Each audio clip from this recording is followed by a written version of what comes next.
Can I write off a new HVAC system on my taxes?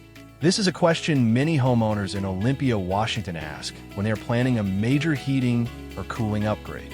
In many cases, the answer is yes. Homeowners may be able to claim a federal energy efficient home improvement credit when installing a qualifying HVAC system. This credit typically covers 30% of the total project cost, up to specific dollar limits based on the system type and efficiency rating. To qualify, the equipment must meet strict efficiency standards, often Energy Star certified, and be installed in a primary residence. In Olympia, Washington, the cool and damp climate means heating systems run longer and efficiency matters more. Many homeowners upgrading to high-efficiency heat pumps or modern furnaces find that these systems are designed to meet federal efficiency requirements, making them strong candidates for tax credits when installed correctly. If you're thinking about upgrading your HVAC system and want to be sure it qualifies for tax credits, now is the time to connect with a professional.